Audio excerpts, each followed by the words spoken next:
We were waiting in line in Rome to go and see the Pantheon, which was finished in 26 AD. It's actually older than the Colosseum, which was finished in 79 AD. And Emerson and I were in line, and she didn't necessarily want to go in at first because she felt like the line was kind of long. And I told her, I said, the line's going to go pretty quick. And it did.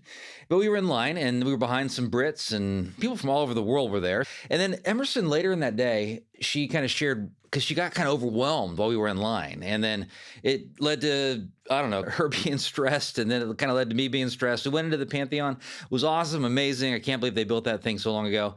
But later on in the week, I think it was actually the next day, because we were in Florence, and she said, Dad, I had some insight. Like when I'm in situations where I feel overwhelmed and out of control, I get really stressed. And I realized that I can do other things at those moments instead of just listening to my mind and this feeling about it, letting that thing overtake me. And so I was really impressed with that. Very mature kind of comment and everything. And so today we're going to talk about how to get your mind to shut up when it starts to go and talk and say all this kind of crappy stuff that we don't want to listen to. So welcome to the Decide Your Legacy podcast. This is episode 78. If you found this podcast helpful and you haven't already done so, and I know hundreds and hundreds of you listening to this and will listen to the this podcast episode and others, give it a rating and review on Apple or Spotify, wherever you get your podcast content. It helps it grow organically. So I know that many of you have not actually done that, and it may feel kind of complicated to do so, but just pull out your phone, take 15 seconds, figure out how to do it so this can grow. And it has significantly. I told you last time that we had crossed a big milestone with this podcast recently, and I'm really excited about that. I want it to grow and reach more people so we can help more people. So a risk that I took recently, and I share risks that I take because I want you to do the same. Nothing is more damaging, at least not much, is more damaging to your mental health than avoiding and not facing your fears. And nothing is more helpful than actually facing things and not playing it safe anymore and getting out there and doing things that are different. So recently I went on a date that was on Saturday, and it was a really great talk, a really great time, had a great person, everything. But I knew in my heart that it really wasn't the best fit romantically. And so I've become determined to communicate better in situations, to not leave people hanging. Who knows? She may not like me. She probably felt the same way. I don't know. But anyway, my mind kept going off. Don't text her. Don't text her. This avoid. That's what my mind will do, because I don't want to hurt somebody's feelings, and I don't want to be hurt, that sort of thing. But I ended up saying, okay. And the next morning after the date, I texted, I said, hey, I had a great time, enjoyed the conversation, because she had texted me, you seem like a wonderful person, a wonderful mom. I don't feel like that we're the best fit romantically, all the best. And I thought maybe she would text back saying something like, you butthole or whatever like this. But no, it was a really mature adult interaction. She said, I feel the same way. And just know you have a new fan for your podcast and your content. And, it was like, wow. This was like encouraged me the rest of the day, because it was a really mature, healthy interaction. I didn't play it safe. She didn't play it safe. We both grew. We both learned. So I'm Adam Gragg. I'm a legacy coach. I'm a speaker, a mental health professional for almost 25 years, maybe over 25 years. I don't know, but for a long time, since 1998.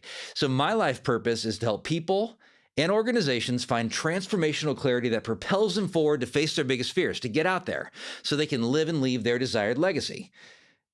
I talk about things that you can describe to your 6-year-old and they can understand the content. And I do that because I want it to be simple. I want to change my language so it's simple. I work on that. I don't always do that because I want you to be able to grasp the concepts in such a way that you can go convey them to somebody else and they're going to understand exactly what you're talking about. And I also want to mention to you that I'm a fellow traveler. I speak about things that I struggle with myself. Getting my voice in my head to shut up is not easy for me. It's a very active voice. It can say all kinds of crazy stuff there. And I want to help you to quiet that voice. This is not only a podcast you're going to listen to, but I want to challenge you to listen to it as a teacher. So some of the content today, something that's inspiring, you're going to teach to somebody else. That's the way it sinks in for you. When you listen as a teacher, it's going to sink in deeper.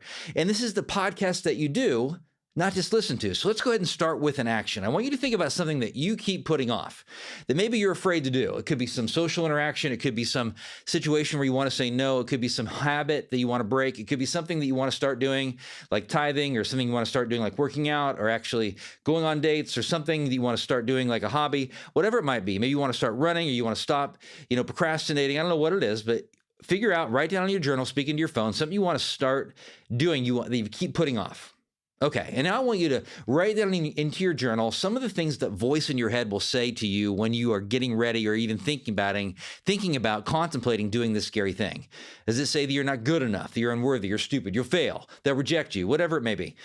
And then I want you to actually write down too, what would success look like in this area if you addressed this situation or thing that you were putting off?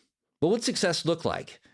Would you be calmer? Would you get the certain result by addressing this situation? Would you just feel better about yourself? Or would success actually be not necessarily the outcome of addressing the situation, but the fact that you actually did it? Maybe that is what success would look like. But write that down, and as we go through this podcast, you're going to unpack this more and think about how you can quiet that voice in your head. Well, why do we have this voice in our head? So I have a client that recently told me, man, thank you for recommending that book, The Untethered Soul by Michael Singer. And I thought, man, I've recommended that book to you about a year ago. My dad did the same thing. He said, why didn't you recommend this book to me sooner? And I said, Dad, I did 5 years ago. No, you didn't. Yes, I did. And he remembered then after I described it to him, because this book, The Untethered Soul, it's not like the Bible. It's not like the scripture or whatever, but it describes the psyche in a way that really is easy to understand. He calls it this inner roommate, or this voice inside your head. And the reason you have this thing that's talking all the time is because it's analyzing the world around you. And it's trying to actually analyze the world in such a way that gives you the best opportunity to succeed. Yet it's more often than not lying and self-destructive. And the reason it is because we form this voice based on our past. And it can be past trauma, regret, things that cause us pain in our lives. And so this psyche forms to keep that thing that hurt us in the past from happening again.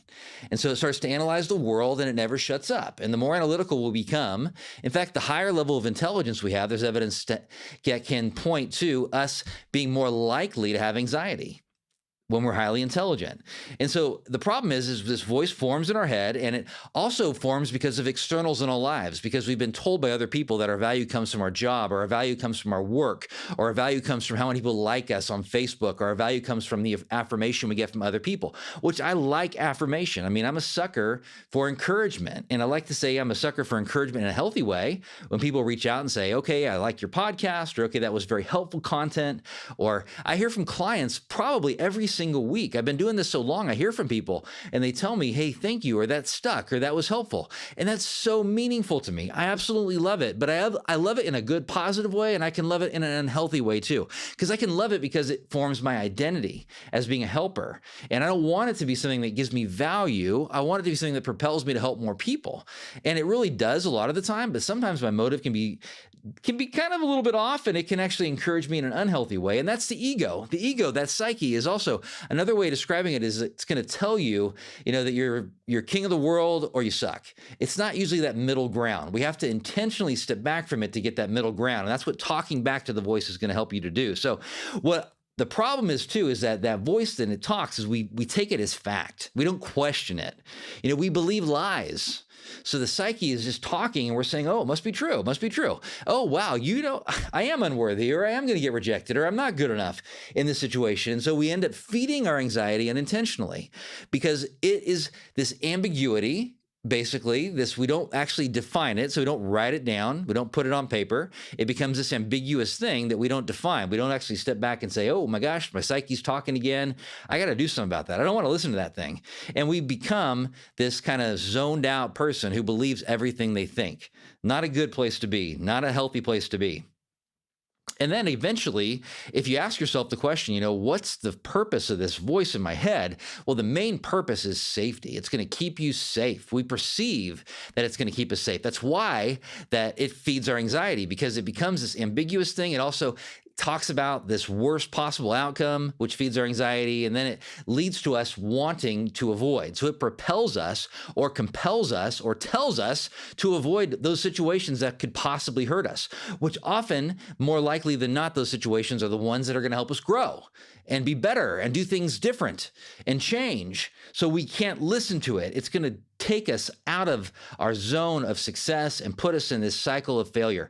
It's going to put us in this fear cycle. And so there's really two critics. There's two voices, actually. So don't mean to scare you here, but the voice in your head, it has two different kinds of approaches. One is that it can become, and it's a critic and a judge. It's judging you, or it's judging external. So that first critic, or the first way you can look at the voice, is like it's looking outside of ourselves towards what could hurt us, and it's analyzing and criticizing and judging those things, saying to ourselves, saying to us that that's going to hurt us, don't do that, it's going to, that's going to be very dangerous.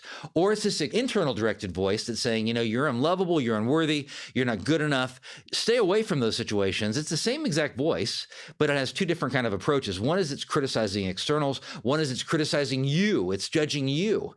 It's this judgmental voice of everybody else, or it's this judgmental voice towards you. For example, let's say you were going to go and attend a new social event to meet new people, like a professional event. The voice could say externally, you're better than those people. You don't need to go to that event.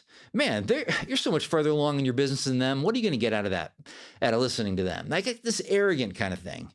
It's this lack of humility kind of thing. Or it says, you have better time, you have better things to do with your time. Or if it's this internal kind of towards you, it's going to tell you, you're a loser. It's harsh. You're not good enough. You don't fit in with those people. You're not successful enough. Why go to that event, Adam? You're just going to get rejected. You're going to be embarrassed. Come on, stay at home, stay in your office, stay stuck.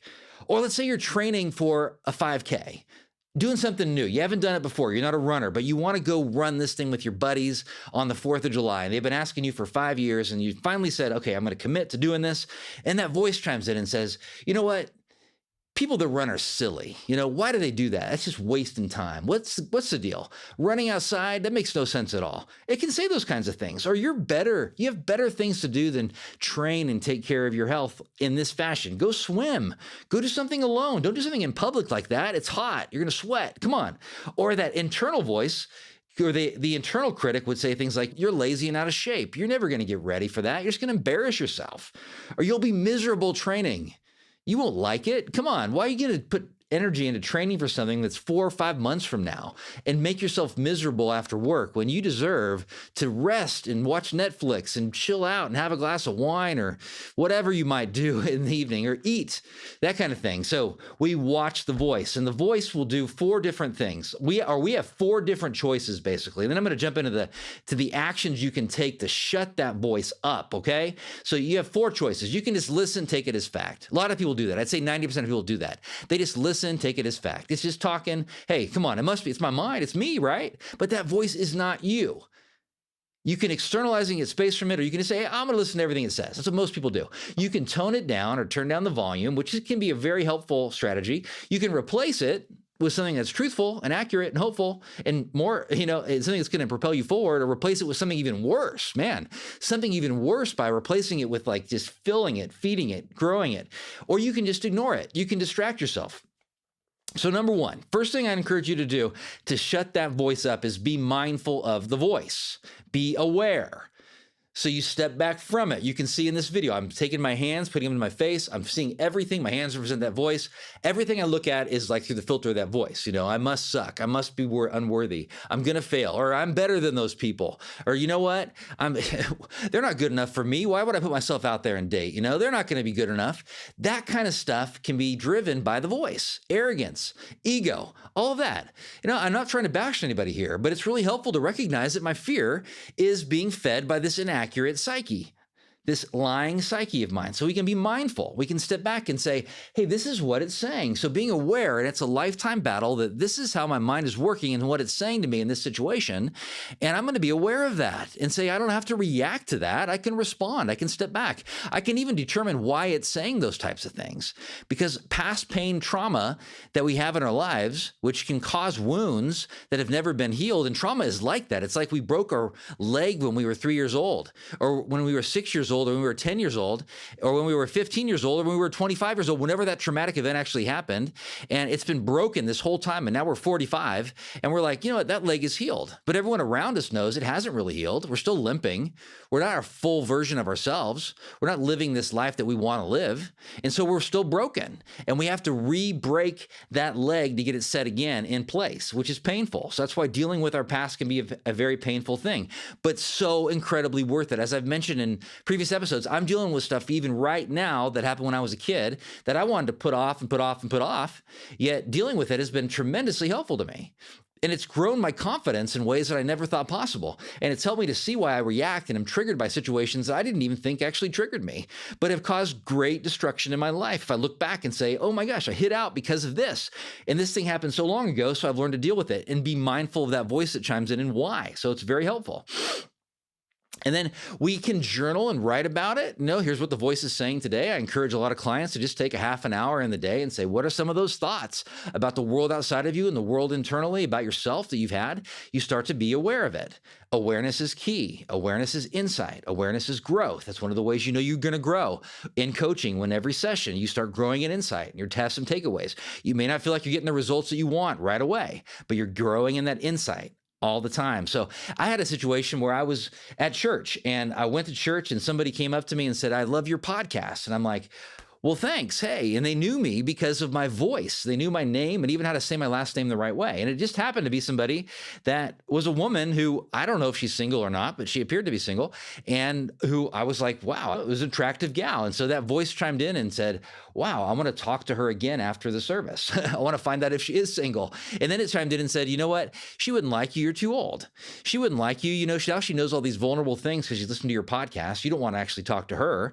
And who knows? I mean, I have no idea. I don't even know much about this gal, but the voice was chiming in and I was able during the service to identify what it was saying and why. And a lot of it was probably pretty healthy because, you can be triggered by somebody and be triggered in a positive way and be attracted to somebody. And that can be good. A friend, it could be a platonic thing, somebody that you want to do business with, somebody that you trust, but your gut instinct starts to chime in and the voice can chime in. And then you have to actually do a kind of battle with it and say, hey, the truth is this. And the voice is telling me this. The voice is saying run, but I'm recognizing it. It's saying you're not good enough. It's you're not attractive enough. You can't handle this situation, or somebody, you're going to let them down. They're going to see the real you. And then, they're not going to like your podcast because then they see the real you and you're awkward. And so you start listening and identifying and being mindful of that voice. That's the first step a lot of times that I take clients through when they're going to start becoming more mindful of that perspective that they have, because we don't have a lot of control over things in our lives. We do have responsibility over our thoughts and letting them just sink in and dwell on them and ruminate on them, and our emotions, which come out of our thoughts.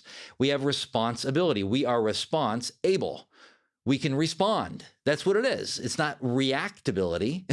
Reactability is like we have no control. It's responsibility.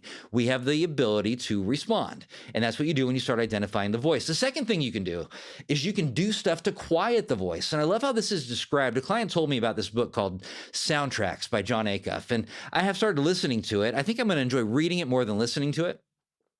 And it talks about in the book, and he described it to me, that you can turn down the volume of the psyche. And it's stuff I've been talking to this client about for a long time. And it's stuff that we had discussed before for a long time. And it was also very inspiring for me, because a lot of times when we're in that moment where the psyche is talking to us and is chiming in and it's saying all these negative things about the world around us and about ourselves, we don't have awareness of it. And we don't have awareness of ourselves. We don't have awareness that's actually going on. And so a book that we start focusing on that's talking about these concepts can be extremely helpful, because it's showing us that I have, like my client who said, boy, this book about the untethered soul that talked about the inner roommate, it was so transformative, even just the first 3 chapters, because it was telling me what I had known for so long. And it was the same thing with this client. He had been talking to me about these concepts, but reading in a book. And it's a book that he'd read a couple times now, I believe, this book, Soundtracks. He was seeing that he has the ability, the responsibility, and the ability and the control and the power over his life to step back from these or turn the volume down on these negative thoughts about himself. So some of the things that he got out of the book, which I've talked to him about, but I mean, these are things actually that I'm just going to come up with right now that you can do to turn the volume down, is you can just go on a walk and just notice the birds and the air and the feeling of the rain that it's coming down, and you're getting out of your head and getting space and being able to see and notice your other senses that are actually going to help you to see that you don't have to listen to everything that's in your head. You can journal, which I've mentioned a number of different times. And one of the most popular episodes I've ever done is on journaling, which I'll link to in the show notes here if you want to check it out. And it's just some journaling prompts that you can check out and some tips on journaling, because that can help you get space from the voice. It helps you turn the volume down on the psyche. You can work on a project. So you get a home project that you get zoned out in, and that can be very helpful. You can write someone a letter. I know I have had a number of people graduate in my family and then graduate from high school. And I know that are kids of friends, and just being able to write them a letter and think about a gift and send the gift and go through that process of, praying for them and thinking about them and journaling about them and just having someone else to focus on outside of myself. It gets me away from my own emotions. It gets me away from that thinking, and I end up ignoring it. Moving forward, doing something productive. Something else you can do is listen to a podcast. Hopefully this one, and you can listen to it multiple times. It can give you some space from the voice to recognize the truth. You can read a book, and sometimes it's reading the same book over and over again because it's helpful to you. Maybe not over and over again like you're reading it 25 times, but maybe 2 or 3 times because it sinks in and it's helpful. And good literature is like that. It's going to give you perspective. And I know some books that I've read multiple times that have helped me to have good, healthy perspective. One is called The 4-8 Principle by Tommy Newberry. One is called The Magic and Power of Thinking Big by David Schwartz. Old book, classic, great one. And another old book that I really like that I've read a number of times, which is actually probably the first self-improvement book that I ever read, it's called Feel the Fear and Do It Anyway by Susan Jeffers. Those can be very helpful. There's a number of books. Some by Craig Rochelle, pastor of Life Church, and one, I forget the name, but it's one that's been very helpful to a lot of my clients, and it's been helpful to me as well. You can call or text a friend, but you're doing things, actions that you're taking. And this is what Emerson shared in the line of the Pantheon. Well, actually, the day after we were in the line at the Pantheon, and she said, I just need to do something different and not listen to that feeling of being overwhelmed. And really, in that context, it was like, seeing the negative. The line's going to be too long, or, I'm tired, or this day's going to go on forever. There's nothing really to see in the Pantheon. Then we go inside and it's like, oh my God, I'm so glad I walked inside of this thing because this is amazing. This is amazing. Oh my gosh. So you can do things to quiet the voice. So if you found this podcast helpful, hit the link to Shatterproof Yourself. You're going to get 7 simple steps to better mental health. It's a video and workbook I put together just for you. Third thing to do, to tell the voice to shut up, to quiet the voice, is to call BS. Call BS on it, and you may have to do that verbally out loud. The BS is there. And if you call it out and say, no, that's not true. Nope, that's my past, or you're just trying to keep me safe. I appreciate you trying to keep me safe, but I'm not going to listen to you. And there's a process in a therapy called internal family systems that has a good way of putting some context to this. I think it's a little complicated sometimes for me personally, but I know a lot of clients that I've said, or a lot of friends, people that have actually found some of the books helpful. I should refer and reference one of those books, but it's basically saying and talking and seeing that you have this part of you that is fearful because of things you've been through in the past. And you can say, okay, quiet down. BS, this is not true. That's not accurate. And then you can replace it with something that is true. Here is the truth. I am lovable. I am good enough. I've done this before in the past. So I'm getting ready to speak to a company on Thursday, and I'm really excited about it. I'm talking about a lot of the same stuff. It's a number of accountants. I think it's kind of the whole accounting firm. And I'm pumped. Because if I focus on the fact that this information can be life transformative and change their DNA, change their family tree, it can help them to do some things they never would have done before and see and have some hope that they didn't have before and have some faith in themselves and believe in themselves. And that's just motivating to me. It's like, if I help one person in that room, it's going to be so important and so impactful. But that voice chimes in and I'm able to say, nope, that's not true. I am able to help people. I am good at what I do. I have information that's valuable. I've helped people before. I've had a great time speaking before. It's going to grow great, even if I help one person. That's calling BS on the voice. So how are you going to call BS on the voice? Think about that. How are you going to call BS? What are you going to say? Maybe it's just shut up. Shut up. You're doing it again. You don't need to keep me safe in this situation. This is not a situation that I need your help in, Psyche. This is not helping me at all. So the fourth thing you can do, action you can tell, because you can you can show some self-compassion.